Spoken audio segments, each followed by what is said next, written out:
Good morning to all of you. I am Sandeep Kumar Nagaund से welcome back to my channel Sandeep study centre. आपको ज्ञात हो Chhattisgarh PSC ने 2022 की नोटिफिकेशन जारी कर दी है और जो इंतज़ार की घड़ी समाप्त हो गई इसे कह सकते हैं आप, क्योंकि बहुत दिन से चल रहा था आएगा नहीं आएगा या फिर आरक्षण के मामलों को लेकर जो है अटक भी सकती है। बहुत कुछ मुद्दे चल रहे थे, बट आपको पता है हर साल की भांति 26 नवंबर को इस बार भी सीजीपीएससी ने नोटिफिकेशन जारी कर दी है। सबसे पहले पोस्ट समझिए आप, तो उप जिला अध्यक्ष जिसे आप डीसी यानी कि डिप्टी कलेक्टर के नाम से जानते हैं, उसके कुल टोटल पोस्ट 15 आ चुकी है। ऐसे करके मैंने पूरा एक एक करके लिख लिया है ताकि आप इसे आसानी से देख पाएँ। तो डिप्टी कलेक्टर जैसे हम बोल रहे हैं 15 इसकी पोस्ट है। वित्त सेवा अधिकारी इसकी 4 है और इसके लिए स्पेशल नोटिफिकेशन भी है जो कि आप छत्तीसगढ़ पीएससी जो इसका जो वेबसाइट है वहाँ जाके क्लियरली इसको देख सकते हैं। ठीक है, फिर भी हाईलाइट जो चीज़ है उसको मैंने लाने का प्रयास किया है ताकि आप इसे मेन इंपॉर्टेंट चीज़ों को समझ पाएंगे। वित्त सेवा अधिकारी देखेंगे इसके बारे में, तो ये 4 इसके लिए कुल टोटल पोस्ट है और अभी डिवाइड हुआ भी नहीं है, इसके आगे जैसा भी आएगा मैं बताऊँगा। खाद्य अधिकारी देखेंगे, इसका कुल टोटल 2 पोस्ट है। आबकारी अधिकारी की बात करते हैं तो 2 है। जैसा कि आप देख पा रहे हैं महिला बाल विकास अधिकारी है, इसका 1 पोस्ट आया है, जबकि सहायक संचालक जो कि राज्य संपरीक्षा से है, फिर ये आपका 5 पोस्ट है। उसके बाद आप देखेंगे जिला पंजीयक, इसके लिए 1 पोस्ट है। कर सहायक आयुक्त इसके लिए कुल टोटल 7 है। ऐसे करके आगे और देखेंगे, ये तो हो गया 8 पोस्ट की बारी। टोटल 16 पोस्ट यहाँ पे देखने को मिला था मेरे को, उसको मैंने लेके आया है। टोटल 100 आप बोल सकते हैं 189 इसे टोटल हो जाता है। तो अधीक्षक जिला जेल जो है ये टोटल 3 पोस्ट लेके आए हैं। रोजगार अधिकारी के लिए 1 पोस्ट है, जैसे कि आप देख पा रहे हैं। बाल विकास परियोजना इसके लिए 9 है। तो वहीं पे अधीनस्थ लेखा सेवा इसके लिए 24 + 2 मतलब ये 24 इसका कुल है। उसके बाद 2 जो है बैकलॉग एक लिखा हुआ है वहाँ पे, ऐसे करके टोटल 26 हो जाता है। ठीक है, इतने पोस्ट पे कौन से आई है? अधीनस्थ लेखा सेवा। परफेक्ट है। तो नायक तहसीलदार सबसे मोस्ट या कि सब हाईएस्ट पोस्ट इन्हीं की आई है, जो कि नायब तहसीलदार है। सबसे ज़्यादा है 70 पोस्ट इसकी आई हुई है। आबकारी उप निरीक्षक देखेंगे 11 इसकी पोस्ट है। और फिर वहीं पे सहकारी निरीक्षक हो गया या फिर आपको विस्तारक अधिकारी भी हो गया, सहकारी विस्तारक अधिकारी, इसके बारे में 16 पोस्ट है। और फिर आप सहायक जेल अधीक्षक इसका 16 पोस्ट है। तो इस प्रकार टोटल आपको 189 हो जाता है। ठीक है, लेकिन एक लाइन लिखा है इसके नीचे कि प्री, इसके हम लोग एक एग्जाम पैटर्न समझेंगे। प्री होता है, मेंस होती है, इंटरव्यू होती है, किस टाइप से होती है। तो जैसे इसका सबसे शुरुआत जो एग्ज़ाम है प्रिलिमिनरी, ठीक है, यानी कि उसको प्रीलिम्स भी बोलते हैं, उसके परिणाम से पहले ये जो पोस्ट है, ठीक है, टोटल नंबर ऑफ पोस्ट, ये जो जितना कुल संख्या है इसका पोस्ट का, ये परिवर्तनीय है, बदला भी जा सकता है। परफेक्ट है, तो और भी बढ़ सकता है। लेकिन सबसे इंपॉर्टेंट चीज़ है ये देखेंगे आप, ठीक है, जो कि 15 पोस्ट है डीसी का, बहुत इंपॉर्टेंट है। इस प्रकार आप देख सकते हैं सभी चीज़ों पे हमने अच्छे से बात कर ली कि कितनी कितनी पोस्ट है, कौन कौन से पोस्ट है, उनकी संख्या कितनी है। स्पेशली सीजीपीएससी के बारे में इसकी प्रोसेस आप एक बार देख लेंगे, इसकी प्रक्रिया कैसी होती है। परफेक्ट है। हम लोग मान के चलिए ये आपका सीजीपीएससी जो भी नोटिफिकेशन है, जितने भी पोस्ट है, इसके एग्ज़ाम के बारे में हम लोग बात कर रहे हैं। परफेक्ट है। तो इसके 3 प्रमुख स्तंभ भी बोल लीजिए। सबसे पहले आपको पता रहता है प्री, ठीक है, इसको प्रीलिम्स भी बोलते हैं, जैसे कि आपको पता हो। एक बार अच्छे से देख लीजिए। इसके लिए एक वीडियो और लेकर मैं आऊँगा जो कि टोटल आपका pre mains interview complete process रहेगा। फिलहाल हम लोग प्री के बारे में ज़्यादा बात करेंगे। प्रीलिम्स फर्स्ट एग्ज़ाम होता है। यहाँ जो क्वालिफाई कर जाता है वो इंसान एग्ज़ाम देने के लिए जाता है और मेंस रहता है आपका, मेंस के लिए एलिजिबल हो जाता है। और मेंस वो देता है, 7 पेपर इसमें टोटल होते हैं। अब इसमें भी वो जब क्वालिफाई हो जाता है, इसके आगे इसको भी वो पास कर लेता है, तो उसके आगे इसको एक चीज़ अपने पर्सनालिटी दिखाने या फिर पर्सनालिटी चेक करवाने उसे बोल सकते हो, अपने इंटरव्यू देने के लिए। तो इंटरव्यू होता है, साक्षात्कार जिसे कहते हैं। ठीक है, इंटरव्यू होता है। हालांकि ये चीज़ इसमें 2 ही चीज़ होता है, जैसे कि आप देखेंगे 2 ही स्तंभ होता है। मेंस के अंतर्गत इंटरव्यू होता है, लेकिन हम लोग इसको समझाने की दृष्टि से इस प्रकार से समझ सकते हैं। प्रीलिम्स देखेंगे सबसे इंपॉर्टेंट होता है, फिर मेंस और इंटरव्यू आपका प्रीलिम्स ये 2 भाग में होता है। परफेक्ट है। अब फिलहाल ये सब कुछ भूल जाइए, बस आप प्रोसेस समझ चुके हो। प्रीलिम्स, मेंस और इंटरव्यू ऐसे होता है। परफेक्ट है। लेकिन आपको अब सिर्फ प्री पे फोकस करना है। ठीक, तो आप देखेंगे प्री 2 प्रकार का होता है। हालांकि इसका जो एग्ज़ाम 2 प्रकार का होता है प्री एक ही है। इसको समझिए। सबसे पहले देखेंगे आपका ये GS होता है, इसमें GS1 और GS2 ऐसा मान लो आप इसको, ठीक है। फिलहाल के लिए ऐसे ही बोल रहा हूँ, GS1 GS2 मान लो, यानी कि GS1 इंडियन लेवल के मान लो और GS2 के बारे में आप छत्तीसगढ़ के लेवल को मान। इसके आगे मैं आपको अच्छे से बताऊंगा। दूसरा चीज़ होता है वो CSET इसे कहा जाता है। परफेक्ट है। ये प्रथम पाली में होगा, एक ही दिन एग्जाम होना है। ये प्रथम पाली में होगा और सामान्यतः जैसे आप एग्जाम देते आए हो, जहाँ पे आपका इंडियन GS रहता था, छत्तीसगढ़ GS रहता था, जैसे कि आपने छत्तीसगढ़ में कोई भी एग्जाम दिया होगा तो उसमें इंडियन GS, छत्तीसगढ़ GS और फिर CSET के मैथ्स हो गए, रीजनिंग हो गए, हिंदी हो गए और फिर आपके छत्तीसगढ़ी लैंग्वेज, यही पूछे जाते हैं। तो उसको इसमें अलग अलग भाग में पूछे जाते हैं, ठीक है, लेवल अलग होता है। तो GS के अंतर्गत सिर्फ GS आता है। इसमें आगे मैं सिलेबस डिस्कस करने वाला हूँ। इसमें होता है इंडियन GS, ठीक है, इंडियन GS का होता है। और दूसरी चीज़ यहाँ पे आप CGGS के बारे में देखोगे। सिर्फ ये दोनों पे ही क्वेश्चन आते हैं।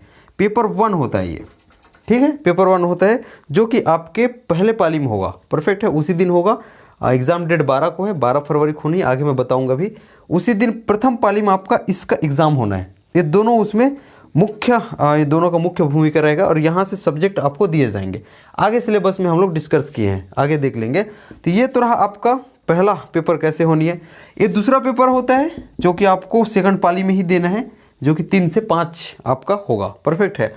ये दूसरा पेपर क्यों रखा गया है, इसकी ज़रूरत क्यों है।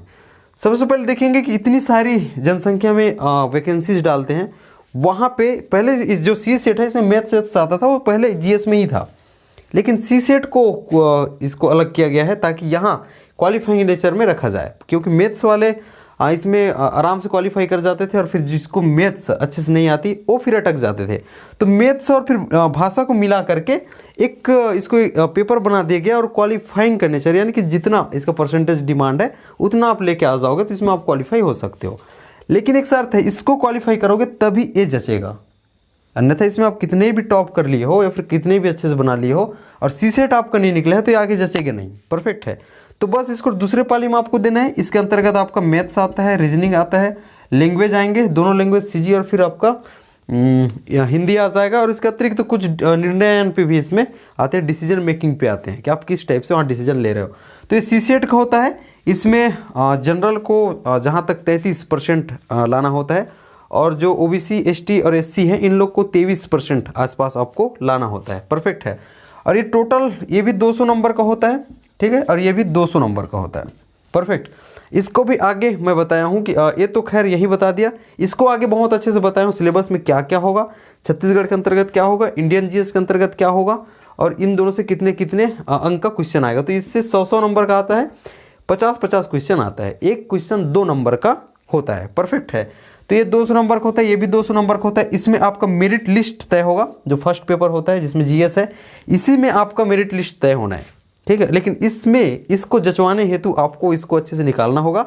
इसमें कम से कम क्वालिफाई होनी ही पड़ेगी सेकंड पेपर में। परफेक्ट। तब ये आपका ये जचेगा। इसके बाद इसी के नंबर के आधार पे आपकी मेरिट लिस्ट तय होगी और फिर आपका सिलेक्शन फिर मेंस के लिए होगा।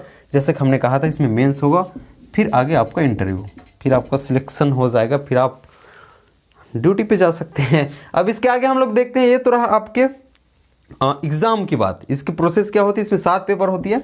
इसके आगे मैंने एक सोचा है कि एक वीडियो लेके आऊँगा इसके लिए कंप्लीट की 7 पेपर में टोटल कितने कितने सब्जेक्ट आते हैं, हर एक पेपर में कितने खंड होते हैं, कितने सब्जेक्ट आते हैं, कितने नंबर के क्वेश्चन आते हैं, किस टाइप से क्वेश्चन पूछे जाते हैं और किस टाइप से हमें उसको डील करनी होगी।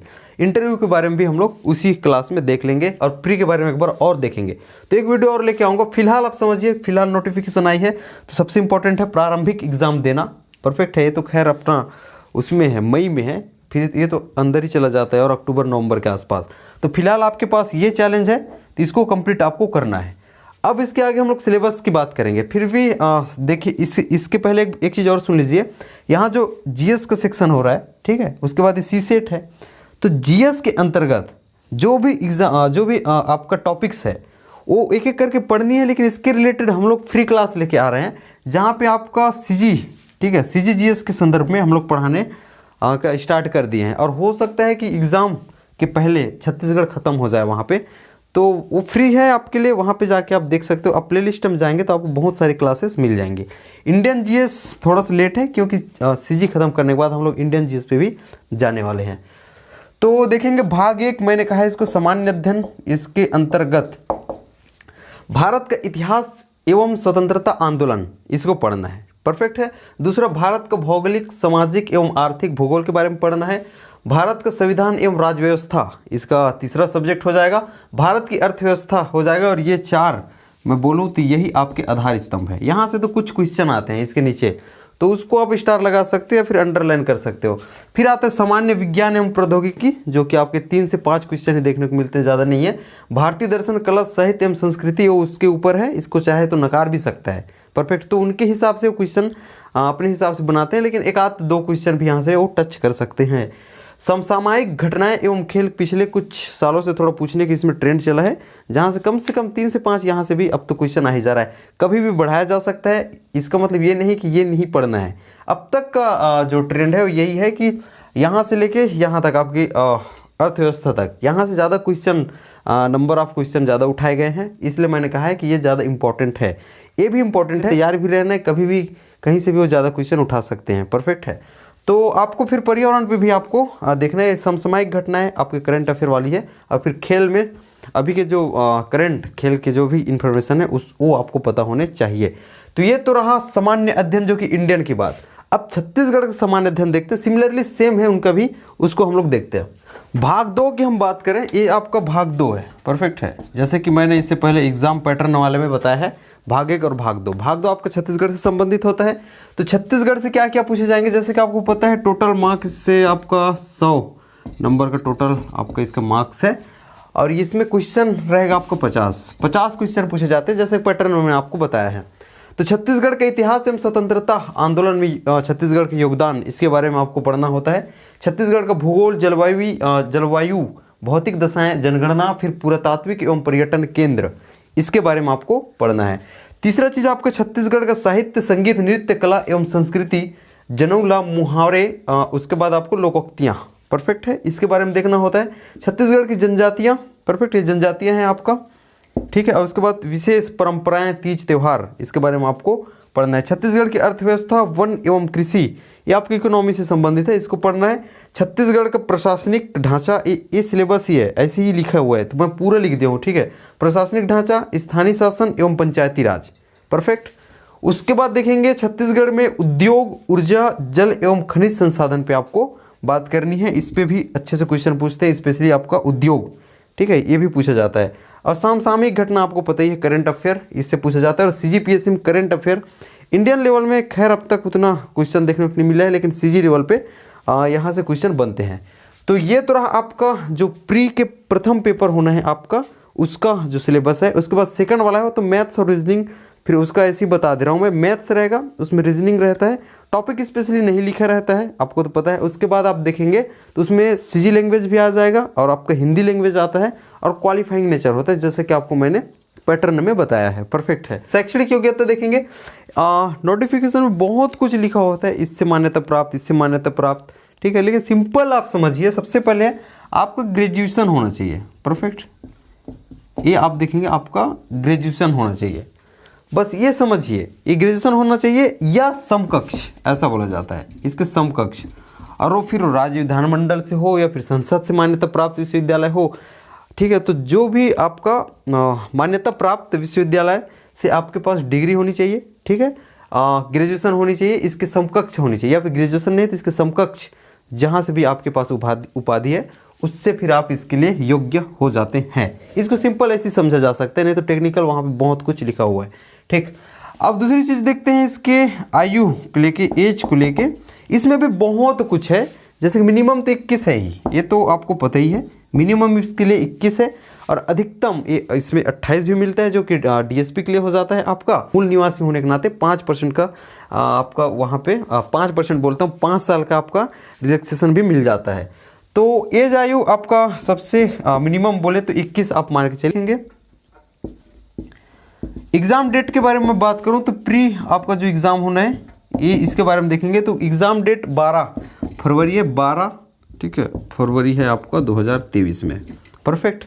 2022 में वैकेंसी आती है, आपको पता ही है, 26 नवंबर 2022 है, और वैकेंसी का नाम भी आपका सीजीपीएससी 2022 के नाम पे है। परफेक्ट है। लेकिन एग्ज़ाम 2023 में होनी है, फरवरी में होनी है, 12 फरवरी को होनी है।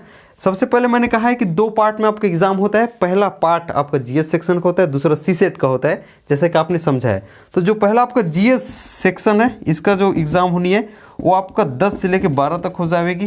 परफेक्ट है, 10 से लेकर 12 तक हो जाएगी सुबह। परफेक्ट, यानी कि सुबह 10 से लेकर आपको मध्याह्न 12 तक हो जाता है। उसके बाद आप देखेंगे जो कि आपका सीसेट है। परफेक्ट, ये आपका 3 से लेकर 5 बजे तक दोपहर में होंगी। इस प्रकार से एग्ज़ाम आपकी। अब इसके बाद इसके हर एक ज़िला, जो कि पहले 28 ज़िला थी आपको पता है, अभी बनने के बाद 33 हो गई है, लेकिन पहले के जो 28 ज़िला है, हर एक ज़िले में इसका आपका केंद्र है। परफेक्ट है, जहाँ एग्ज़ाम देने का सेंटर आप बोल सकते हो, उसको अलग अलग कोड है। तो ये तरह प्री के लिए। और इसका मेंस जो होना है वो आपका होना है 11, 12, 13 और 14। परफेक्ट, 11 हो जाएगा, 12, 13 और 14 इन तारीख को मई में होनी है। तो खैर हम लोग तो और वीडियो लेके आएंगे, क्योंकि इसको प्रोसेस एक बार और अच्छे से हमें देखना पड़ेगा। तो फिलहाल के लिए आपके लिए इतना पर्याप्त है, क्योंकि आपको प्रारंभिक एग्जाम को ज़्यादा टारगेट करना है। बस सबसे इंपॉर्टेंट था आपको बताना कि सीजीपीएससी की वैकेंसी आपके लिए आ गई। तो बहुत बहुत शुभकामनाएं आपको, अच्छे से अपनी तैयारी को मजबूत कीजिए। फिलहाल अभी भी 2 माह है, अच्छे से पढ़ा जाए तो अभी भी 2 माह में बहुत कुछ किया जा सकता है। टाइम को थोड़ा आप ध्यान में रख के अपना मैनेजमेंट कीजिए और रणनीति बनाएंगे जो ज़्यादा इंपॉर्टेंट हो जाएगा, क्योंकि टाइम ज़्यादा नहीं है तो फिर रणनीतियाँ काम आती हैं। तो किस प्रकार से आप रणनीति बनाते बहुत मैटर करने वाली है। तो wish you all the very best. Thank you so much.